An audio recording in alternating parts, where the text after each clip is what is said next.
Bonjour à tous et bienvenue à Palma de Majorque où nous testons aujourd'hui la nouvelle Triumph Bonneville Speed Twin 1200.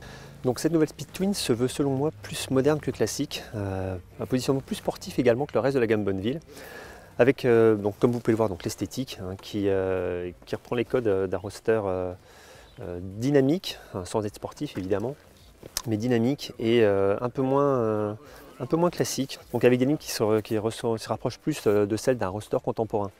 Également l'ergonomie est celle d'un roadster relativement sportif, puisqu'on a des commandes reculées au pied, ce qui fait basculer le corps en léger appui sur un grand guidon droit, donc pour un bon contrôle du train avant, avec une machine qui va se révéler assez agile, voire vive sur les changements d'angle.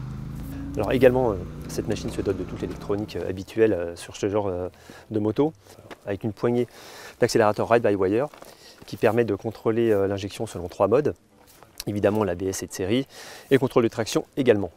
Donc dès le premier roulage, ce qu'on a pu voir, c'est qu'en ville, on a une machine très agréable, très facile à emmener, c'est une prise en main assez évidente, toujours la neutralité habituelle de la partie ici qu'on trouve chez Triumph, avec tout de même, dès qu'on commence à rouler un peu plus vite, un train avant qui engage légèrement plus que d'habitude, ce qui est probablement dû à la monte de pneus en Pirelli Diablo Rosso 3 qui équipe cette machine et qui rend la machine assez vive.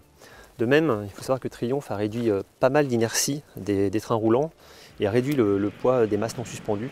Donc on a une machine très agile sur le réseau secondaire, avec des passages d'un angle à l'autre vraiment intuitifs. Un très bon contrôle du train avant, encore une fois, grâce à cette nouvelle ergonomie, des appuis sur les repose-pieds très efficaces également.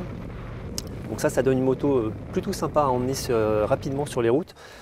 Ça va être au niveau du freinage que quand on commence à taper un petit peu dans le moteur, qu'on va trouver que ça manque un petit peu de consistance. On aimerait en avoir un petit peu d'avantage, un petit peu comme l'amortissement également, on aimerait que ce soit un petit peu mieux suspendu, un petit peu plus sportif, voilà, puisque c'est ce qu'on attendait un petit peu de ce modèle. Donc il n'y a que quand on commence à rouler vraiment fort qu'on ressent ça, mais c'est ce qu'on est allé chercher pour voir un petit peu jusqu'où on pouvait emmener la nouvelle Speed Twin. Le moteur, évidemment, ça reste le point principal, la qualité principale de cette Speed Twin. Il est ici dans sa configuration, j'allais dire Truxton Air, c'est-à-dire c'est le moteur le plus puissant qu'on va avoir au sein de la gamme 1200. 97 chevaux, 112 Nm de couple et une force moteur disponible dès 2000-2500 tours à 90%. Donc franchement, on en a tout le temps, on ne manque pas de puissance, on ne manque pas de couple. Il y a vraiment une belle dynamique avec cette machine. Ça permet d'enrouler fort avec du style et pour moi c'est vraiment la Bonneville la plus intéressante de cette famille. D'une part parce que l'esthétique est moins classique et d'autre part parce qu'on a une position qui permet vraiment de rouler dynamique, moderne on va dire. Il y a quelque chose d'assez sympa dans l'ensemble de cette machine.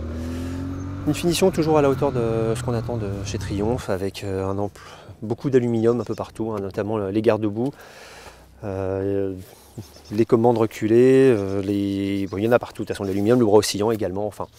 Et surtout le double berceau, donc la partie inférieure du cadre, qui aussi est en aluminium, ce qui fait que l'ensemble de la machine perd d'ailleurs 10 kg par rapport à la Truxton. Donc là aussi, on a vraiment un gain en dynamique très sensible. Le prix de cette machine c'est 12 800 €.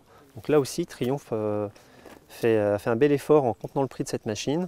En bicolore il faut compter 300 € de plus. Mais somme toute un tarif très intéressant face à la concurrence, notamment celle de la Kawasaki Z900 RS qui ressemble pas mal à cette Speed Twin. On vous en dit plus sur l'essai en ligne sur le repère des motards.com. N'oubliez pas de vous abonner à la chaîne YouTube. Et moi je vous retrouve très vite pour un nouvel essai. Merci.